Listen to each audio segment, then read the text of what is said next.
Hola, buenas tardes, ¿cómo están? ¿Cómo estás, Isa? ¿Cómo estás, Ana? ¿Cómo estás, Yannick? ¿A todas? Hola, buenas tardes.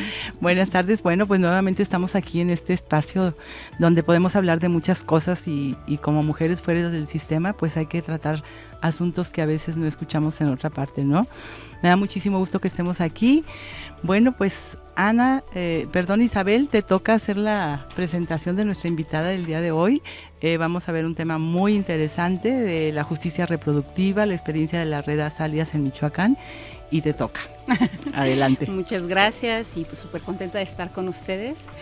En este tema que dije no me lo puedo perder. La vez pasada no pude estar aquí, pero bueno, aquí estamos. Y vamos a presentar a Yannick Castro, animal apolítica, mujer trabajadora, feminista y activista, nacida en el 89. Estudió la licenciatura en filosofía en la Universidad Michoacana de San Nicolás de Hidalgo. Ha desarrollado su trabajo en filosofía principalmente en las áreas de ética, filosofía política y bioética. Otros ámbitos en los que ha trabajado y colaborado ha sido parte de la gestión cultural, docencia a nivel medio superior y en la licenciatura de diseño de modas y trabajo en prodemocracias participativas y colectividades desobedientes. Es integrante del enlace del Fondo María, integrante de la mesa de debate político Salomón Politicón, Ciudadanía a Contracorriente, integrante de la red de embajadores de laicidad en México y pues integrante de la red Azaleas, que de eso nos vienes a platicar, ¿sí? Así Bienvenida. Es. Muchísimas gracias por la invitación.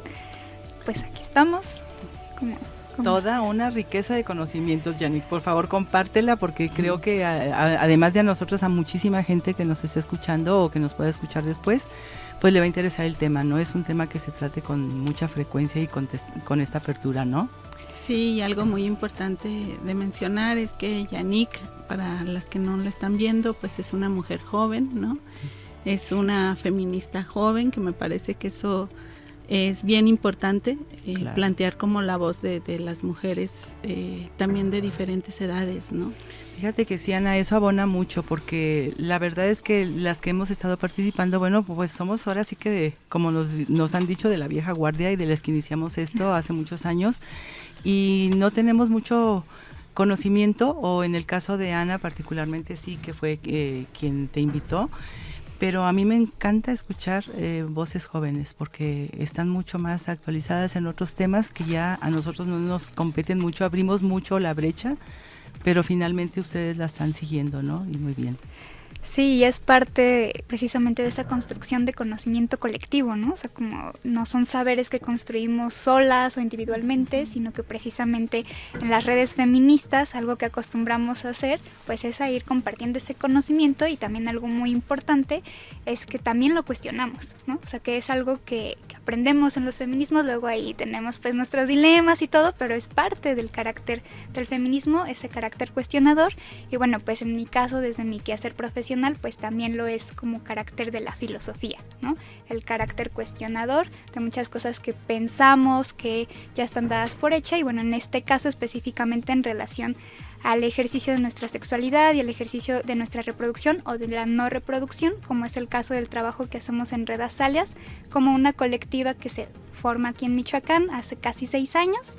Nosotras lo que hacemos es acompañamiento de abortos seguros a mujeres y personas gestantes, y bueno, también poco a poco, además de ir haciendo los acompañamientos, nos hemos consolidado como una red local que abona por el debate público de calidad en torno a la despenalización y legalización del aborto, y bueno, todo esto también en función de ciertos criterios en torno a la laicidad del Estado, a la laicidad también de las personas, y en ciertas discusiones de bioética, porque nos interesa mucho descentralizar el conocimiento, en primer lugar, por ejemplo, de las áreas académicas, y en segundo lugar también dentro de las áreas de activistas y de defensoras y defensores, pues también que esto pueda ir llegando a más personas. Yannick, hace poco, el 8 de marzo, presentaron un informe que se denominó La Voz de las Mujeres en Michoacán. Fue una investigación que hicieron como Marea Verde, de donde es integrante Azaleas, Y a mí me parece medular que nos puedas compartir como la experiencia de la integración de este informe, que no solo habla justamente de esta idea de tener justicia en lo reproductivo, sino que además nos puede dar varias pautas para las que nos escuchan, de que existen estos documentos, de que están ahí, de que son un esfuerzo colectivo y que nos da un panorama de cómo está el aborto en Michoacán. Sí, totalmente. Como dices, La Voz de las Mujeres en Michoacán es un informe que realizamos desde Marea Verde Michoacán. En Marea Verde estamos distintas colectivas, entre ellas Red Azaleas. Y bueno, a nosotros nos tocó participar en la parte del acompañamiento y en la parte del capítulo de Estado laico, ¿no? De laicidad. Pero el informe se compone además de esos dos elementos, de un primer momento, de un primer apartado en el que se hace este panorama primero pues nacional sobre cuáles son los marcos normativos y justamente qué está sucediendo en Michoacán en relación, por ejemplo, a las causales y a los varios intentos que se han hecho de impulsar iniciativas en estos congresos, ¿no? Porque ya pasan los congresos y hay iniciativas, pero no salen. Entonces hay una revisión también política, eso es algo importante de mencionar, que desde Red Azaleas y desde Marea Verde Michoacán asumimos esa postura política feminista, que no necesariamente es esta política partidista como la entendemos, sino que es este ejercicio del poder en el que intentamos pues construirlo de una manera no patriarcal. Entonces, uno de estos elementos importantes es la sistematización, porque en las redes de acompañamiento, no solo, también en redes de activismo y de defensoría, pero en las redes de acompañamiento se genera mucho conocimiento, mucho saber y mucha información, y pocas veces tenemos la oportunidad pues de sistematizarlo, ¿no? Bueno, de registrarlo y luego aparte organizarlo y además tener una reflexión escrita e intercambiada con otras personas. Además, el informe se acompañó de la elaboración y presentación de un cortometraje que se llama Ishu Haraskache, acompañando. Es una frase compuesta en español y purépecha, el cual significa aquí estamos acompañando, todo junto. Y bueno, en este corto es importante mencionar que quienes quienes creamos principalmente tanto el guión como la narrativa visual y las actuaciones, pues somos mujeres que no somos cineastas expertas o cineastas profesionales, lo cual también es un ejercicio valioso para construir las narrativas desde quienes directamente estamos en la lucha por el aborto seguro, legal y gratuito, y desde quienes estamos acompañando, porque, bueno, sin hacerles el spoiler porque lo tienen que ver, pues obviamente que la historia central de Ishu Haraskache es alrededor de un acompañamiento en la meseta purépecha. Leí en el informe algunos datos que sería importante compartir, ¿no? Menciona que 1 de 4 embarazos en el mundo termina en aborto, ¿sí? Pero en el caso de América Latina, de 3 de cada 4 abortos que se practican son peligrosos, ¿no? Entonces creo que ahí hay una gran diferencia para que existan realmente acceso a la justicia reproductiva, pues tendremos que partir porque todas las mujeres puedan acceder a decidir si quieren o no ser madres, ¿no? Totalmente, y ahí tomamos en cuenta una pauta general que luego a veces parece obvia, pero creo que vale la pena hacer énfasis, que no es lo mismo aborto seguro que aborto inseguro o también llamado peligroso, ¿no? Que precisamente este tipo de cifras relacionadas a problemas de salud pública están más bien enfocadas a los abortos practicados en condiciones de inseguridad, de mayor riesgo, de peligrosidad, y que también hay manera de realizar abortos, de acceder a abortos de forma segura, ya sea por medicamentos o por algunos procesos de intervención como la MEU, ¿no? Porque el legrado ya está desactualizado, en algunas condiciones todavía se requiere, pero prácticamente eso ya se ha descontinuado y hace falta actualización médica también en ese sentido, pero es muy importante precisamente entender que estamos hablando en primer lugar de acceder a abortos seguros, porque pues los abortos siempre han ocurrido y ya hay cada vez más posibilidades de tenerlos, no solamente en condiciones de seguridad procedimentales, sino de seguridad entendida de forma más amplia, como en una condición de bienestar, de dignidad, acompañada, sin violencia, porque también hay abortos que pueden ser en condiciones legales, pero con cierta violencia obstétrica. Entonces, bueno, se cruzan muchos temas en ese sentido, y justamente hay que tomar en cuenta que muchos de los abortos están relacionados con la violencia sexual como un motivo para practicar el aborto, pero no solamente. y es importante para plantearlo en las narrativas porque el mero hecho de no querer ser madre en este momento o nunca es también un motivo y una razón suficiente para decidir abortar, no solo la violencia sexual. La violencia sexual es un poco más aceptada socialmente en términos de una justificación para tomar la decisión en nuestra autonomía reproductiva, pero existen muchísimas historias y muchísimos motivos, tantas como mujeres y personas gestantes que deciden abortar, así como también tantas que deciden maternar. Así es. Y además este problema pues no es nuevo, o sea, desde inicios de la humanidad y de la civilización, obviamente que las mujeres abortamos, ¿no? Entonces, el problema es que se haya tenido un control tan fuerte sobre el cuerpo de las mujeres, sobre la sexualidad, sobre las decisiones, que es lo que realmente estamos defendiendo también, ¿no? La capacidad de la mujer. Y qué bueno que nos estás hablando de todo esto porque hay que desmitificar 1000 cosas respecto a esto, ¿no? Así es de que... Los 1001 mitos. Sí, todos los mitos habidos y por haber, todos esos cuestionamientos moralistas o muy conservadores que en realidad creo que nunca han profundizado en la complejidad del tema que es y sobre todo pues el respeto a la decisión de una mujer, ¿no? ¿Cómo ves tú, Ana? No sé, Isa. Sí, y hablar de normas, porque como dices, en cuanto a la violencia obstétrica, bueno, pues eso nos da para un tema aparte, ¿no? Pero lo que decíamos hace un momento, hay normas que nos respaldan, que yo creo que la norma que es 047, la ¿verdad? La 046 la 046 y la 047 para adolescentes. Pero está muy limitada, pero aún así en esos casos a quienes sí los puede respaldar ya la norma que está vigente la desconocemos. Entonces, qué importante es acerca de conocer cuáles son nuestros derechos ahorita, los que ya logramos y pues qué más tenemos que hacer, ¿no? Sí, totalmente, ¿no? Y en ese sentido es importante también comentar que en Michoacán, bueno, el delito de aborto sigue en el Código Penal, pero recordemos que hace un año, ¿no? un año y unos días, la Suprema Corte de Justicia de la Nación precisamente hizo una serie de declaraciones y posturas en relación al aborto nuevamente, y entre ellas el caso de Coahuila, en el que menciona que el aborto no debe de ser penalizado de forma absoluta, ¿no? Entonces eso es algo muy importante que cambia también el paradigma de la defensa en torno a la despenalización y la legalización. Y bueno, decir que en Michoacán el delito de aborto, en teoría, con base en el Código Penal, no se penaliza con cárcel. Y sin embargo, uno de los resultados que tenemos precisamente en el informe es que sabemos que sí hay mujeres encarceladas por abortar, sin embargo, han sido procesadas bajo otros delitos, ¿no? Homicidio en razón de parentesco, por ejemplo, o sea, no se les clasifica con el delito de aborto, pero finalmente es por haber abortado, ¿no? Y muchas veces ni siquiera es además tampoco un aborto voluntario, ¿no? Que tampoco debería de ser criminalizado.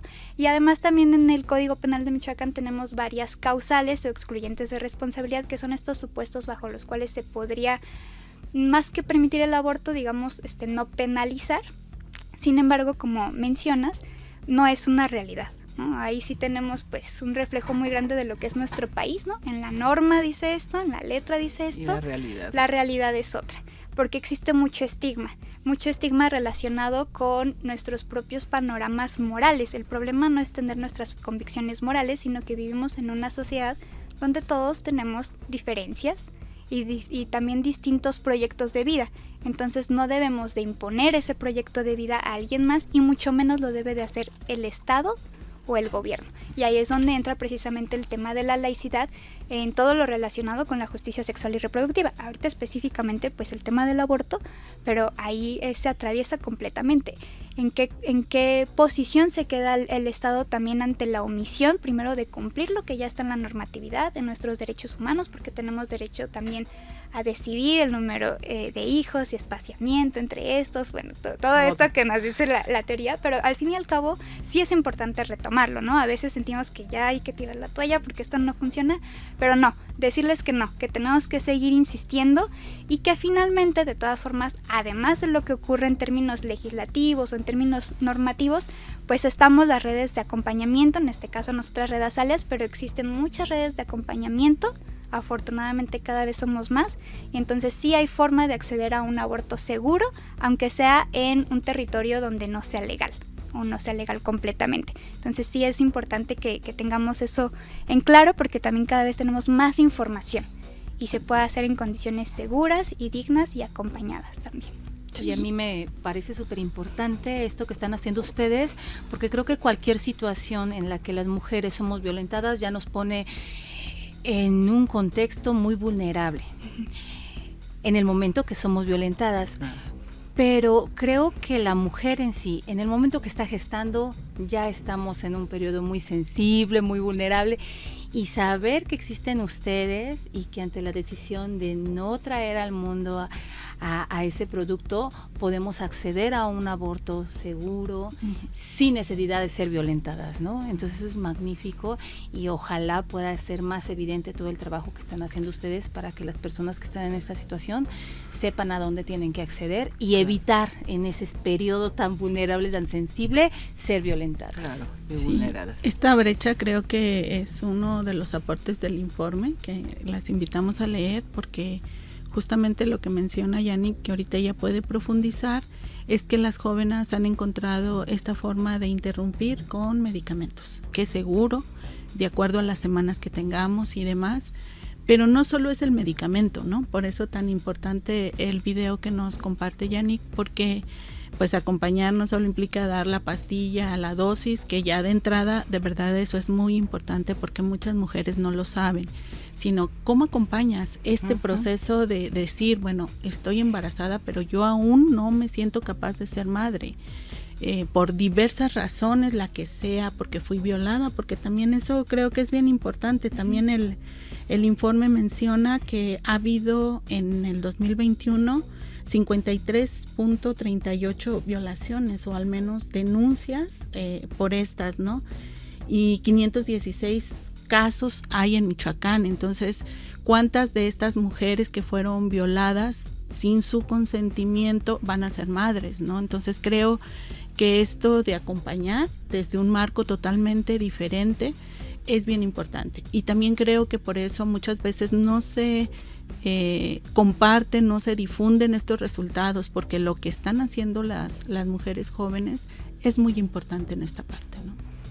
Sí, totalmente. Y bueno, justo, ¿no? El mero hecho de ya acceder a la información sobre la dosis correcta de los medicamentos, ya sea con el método combinado de mifepristona y misoprostol o solo misoprostol, ¿no? Dependiendo de la posibilidad de acceso, etcétera, ya es importante, pero efectivamente quienes conformamos parte de las redes de acompañamiento tenemos un proceso de formación, de actualización, no nada más en relación a los protocolos de la OMS, o sea, eso es como un primer parteaguas, pero implica pues formación en términos de nuestras posturas éticas y políticas. ¿Cómo vamos a acompañar? Hay una infinidad de formas de acompañamiento, pero bueno, yo les puedo comentar que desde Red Azaleas lo hacemos con un enfoque feminista. Eso no significa que las mujeres y personas a quienes acompañamos tengan que ser feministas, simplemente que nosotras estamos partiendo desde este panorama.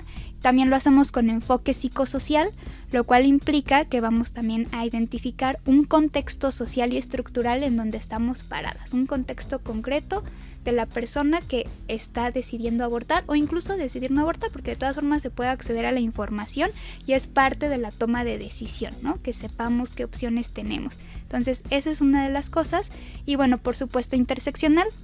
Como he comentado, nosotras acompañamos a mujeres y a personas gestantes o personas con capacidad de gestar, y eso también implica una postura dentro de los feminismos en nuestro caso, lo cual significa que personas que sean hombres trans, no binarias o alguna otra identidad, incluso intersex, pero con la capacidad de gestar, también se puede acercar a la Red Azaleas a solicitar un acompañamiento de aborto. Y bueno, pues eso ya dependiendo del número de semanas, precisamente se buscan una u otra estrategia, y además de lo que busca la persona en su propio proceso de aborto, porque la persona es la que va a decidir, no nosotras, sino compartimos la información, acompañamos, estamos a un lado, y siempre lo vamos a hacer también en respeto y afirmación de la autonomía, no de una forma paternalista, porque también venimos un poco distanciándonos de esas formas de pues sí, de acompañar también, sino más bien desde afirmar y retomar esto que comentábamos hace rato, ¿no? Incluso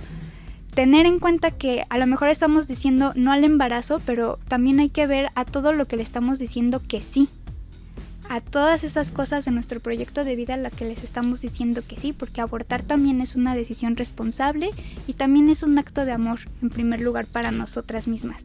y pocas veces pues vemos el aborto de esa forma. Entonces es una invitación, claro, desde el acompañamiento, pero que también nos atrevamos a ver el aborto como un proceso de nuestras decisiones de vida, que también es normal, que también puede ser normal y que también puede ser vivido de otra forma, no trágica, no violenta, ¿no? Digo, todavía existen estas experiencias y estas vivencias, pero justo se trata de que quien lo vaya a decidir pueda hacerlo de otra forma. Sí. Y hablando justo de justicia social, frente a este avance que tienen las jóvenes, que está por fuera de la política pública, yo diría, que están de verdad haciendo muchas cosas para que dar información y acceso a las mujeres, pues sigue habiendo una brecha muy fuerte en el sector salud, ¿no?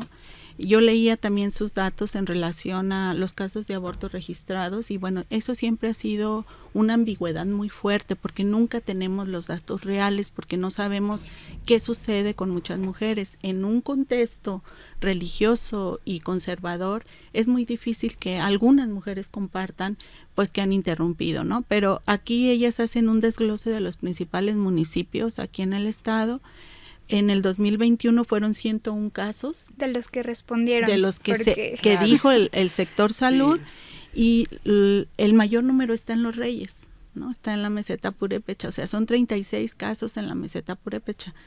Y es muy sospechoso que la capital moreliana pues no aparezca acá, o sea, no tenemos datos de Morelia, es que aquí ¿no? no pasa, Ana, creo que no te has dado cuenta que aquí no pasa, o sea, no pasa. Pues déjame decirte que hasta hace, ¿cuántos años dijiste que apareció Azalia? ¿6? Vamos a cumplir 6. Hasta hace 6 años yo ya no tengo llamadas en EMAS pidiéndome un teléfono de dónde pueden interrumpir o cómo se puede interrumpir, pero era una cosa que yo hacía como de aconsejar y de vincular con algunas ginecólogas, con algunas amigas que sí lo podían manejar, de MESFAM y de otras instituciones, porque no había información, ¿no? Entonces, y a mí me parecía muy fuerte cuando alguien me llamaba y me decía otra historia de vida, porque yo siempre les comentaba que cuando llamaran pues me dijeran así, y a su vez yo canalizaba al Distrito Federal en el caso de que fuera un caso ya avanzado de una cantidad de semanas que ya no se podía atender con medicamento, ¿no? Entonces sí me genera mucha malestar el hecho que no esté Morelia, pues, o sea, ¿no? Que no esté. Los datos no aparecen. Así es, Zamora, por ejemplo, ¿no? Exacto. O Uruapan, las ciudades más grandes, no hay datos. Es la falta de información y también decirlo, de responsabilidad del Estado y los gobiernos de generar esa información, porque los datos sí están, pero claro. Otra vez no se sistematiza, podemos hacernos preguntas sobre por qué no, y más bien ahí lo que podemos ver es qué municipios sí están haciendo la chamba.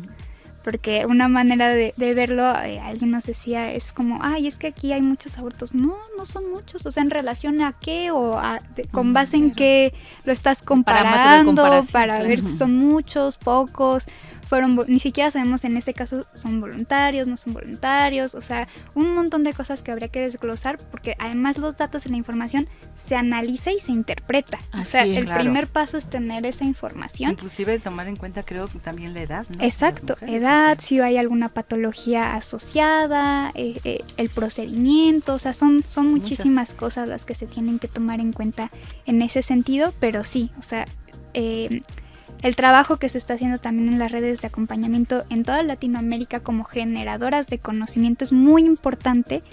Y bueno, lo reitero porque muchas veces pensamos que solamente en ciertos espacios se genera conocimiento, como lo es la academia. Claro que ahí hay conocimiento, pero no es el único lugar o los únicos espacios donde se está generando esto. Y específicamente en el tema del aborto, yo me atrevería a decir que donde estamos más avanzadas en la discusión y en la información es en las redes de acompañamiento. Sí, yo también creo que así es, ¿no? Porque finalmente son las que estamos cercanas a las personas que están en esa situación, que están buscando ayuda, y difícilmente la academia creo que tendrá muchos datos y muchas incidencias en el tema.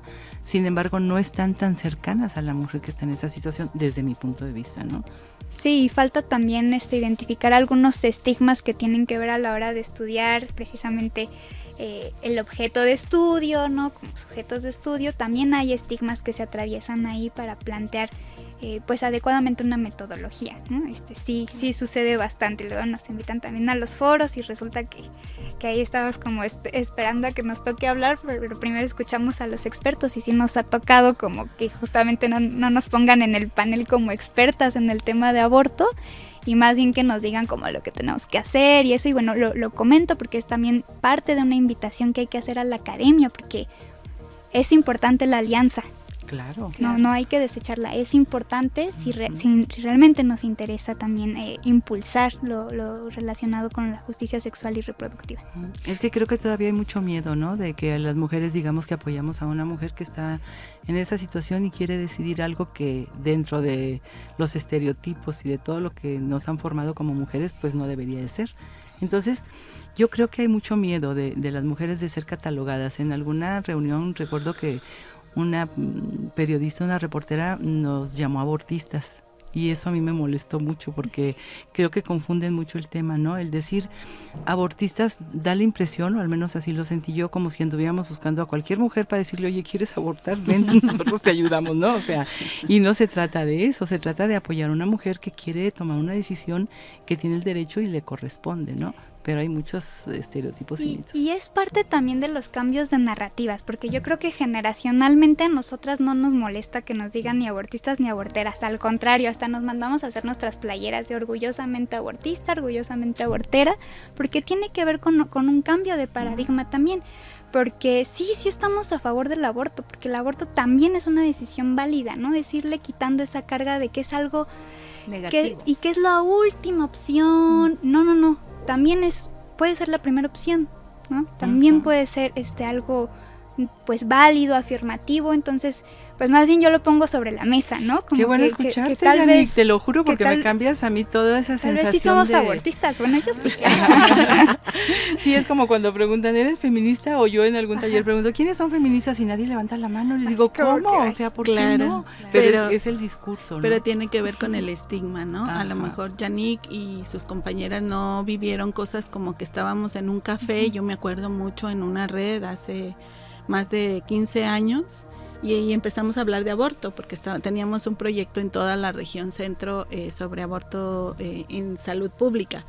Y entonces el mesero vino y nos trajo la cuenta, ¿no? Y entonces le dijimos, oiga, pero si vamos llegando, y no quiero decir el café que todavía existe, donde van muchos hombres y están ahí hablando siempre de política. Ya sabemos cuál. Pero pues nos pasaron la cuenta, ¿no? Y entonces esta compañera Irene me decía, Ana, ¿sí nos trajeron la cuenta? O sea, ¿sí nos están corriendo? Ella no daba crédito.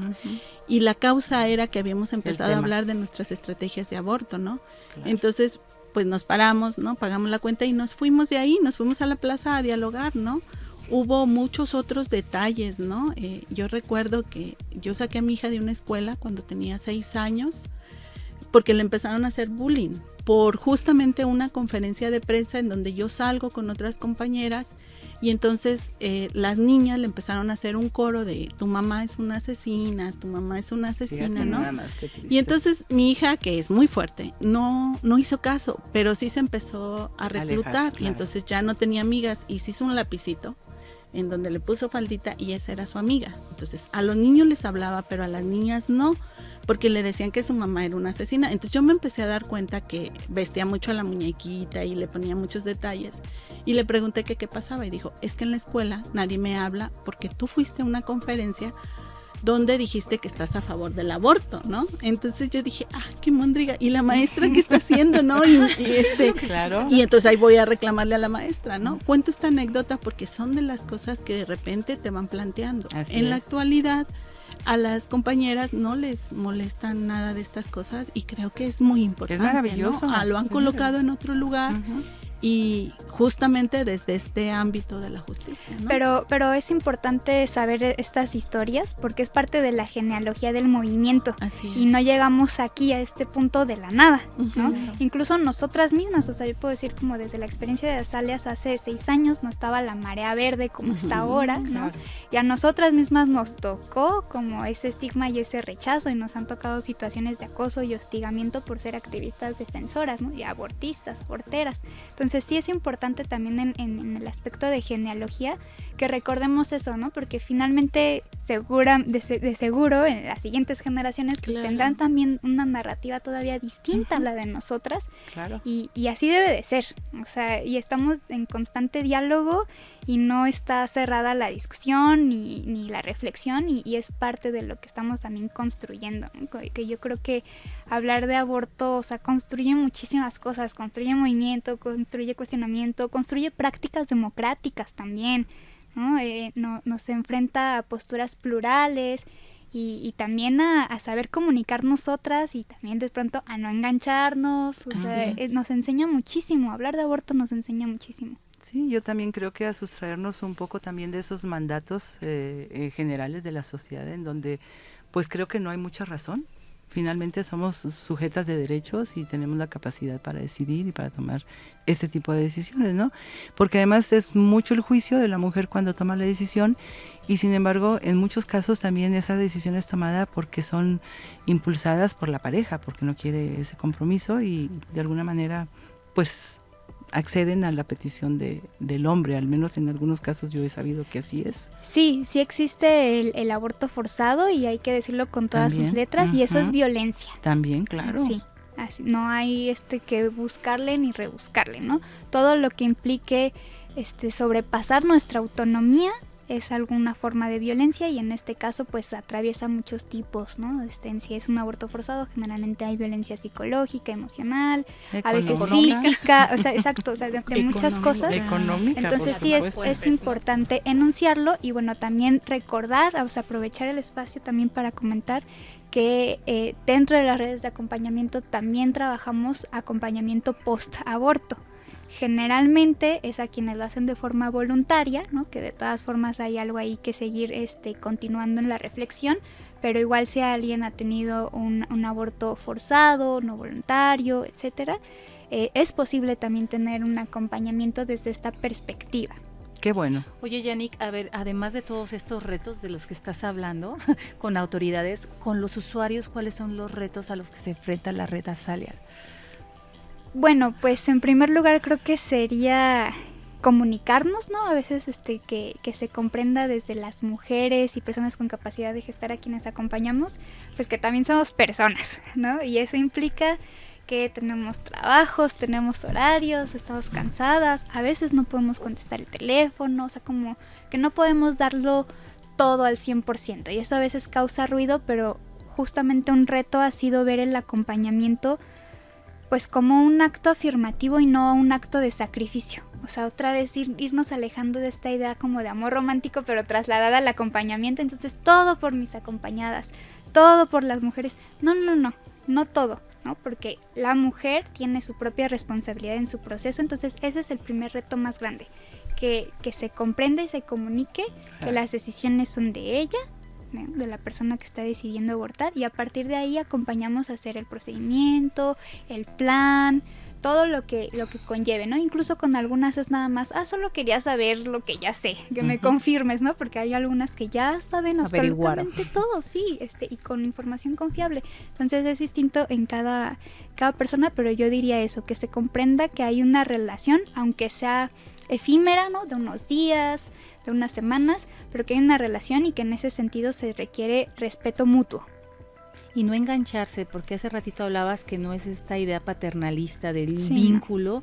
¿Cuántas mujeres, no sé sus casos, pero las personas que a mí se han acercado para comentarme que quieren abortar, buscan a la figura de su mamá? No se lo puedo contar a mamá, pero tú dime qué hacer, y quieren este respaldo, este apapacho, este acompañamiento.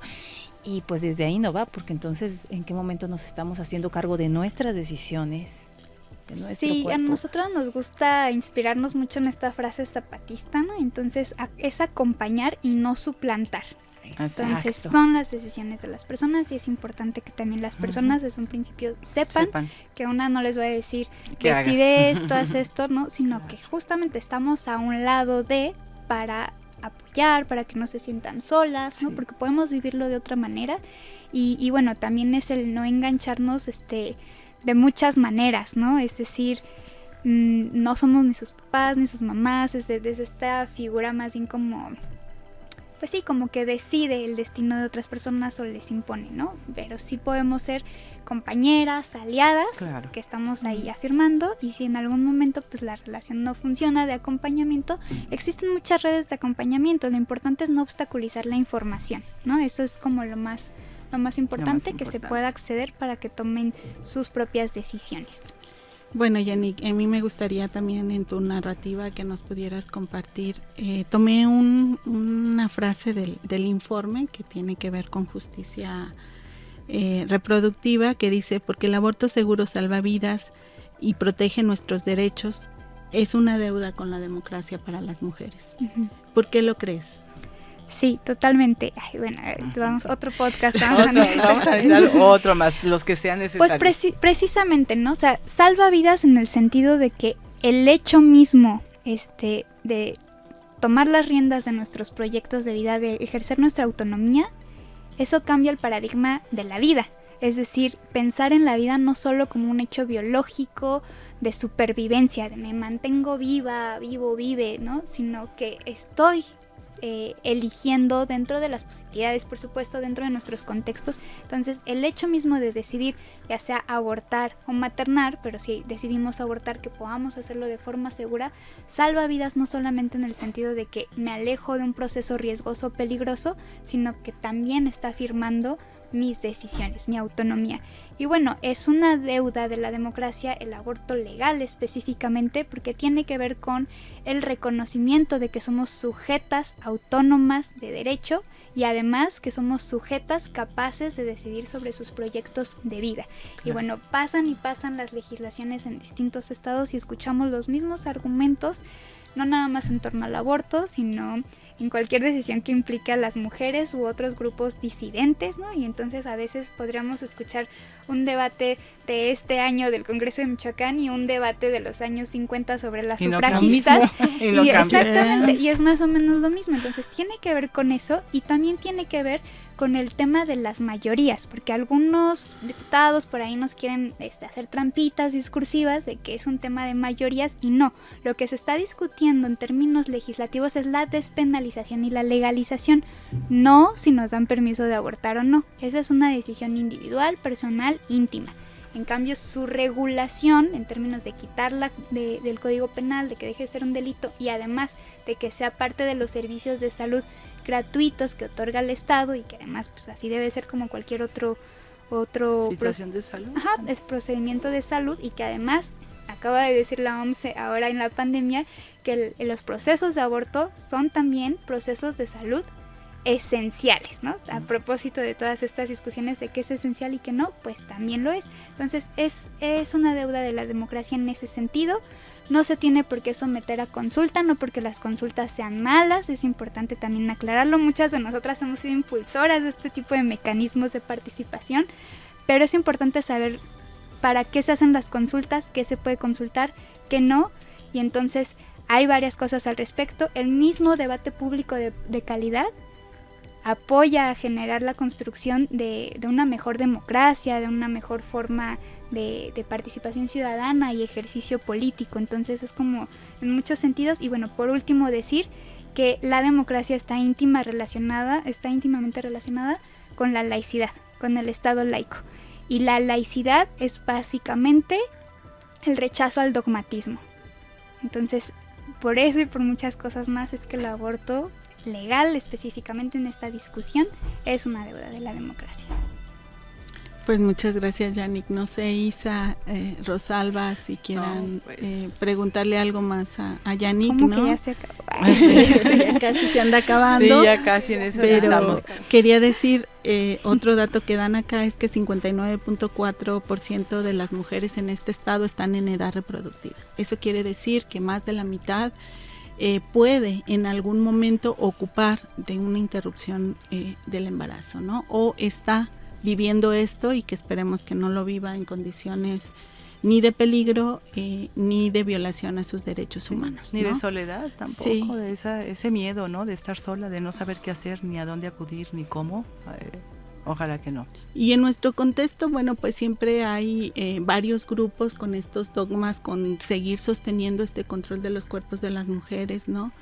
seguir en las narrativas hablando aborto similar a muerte, aborto igual a mujer mala, aborto no sé, de estas mujeres del hilacho verde que nos dicen, ¿no?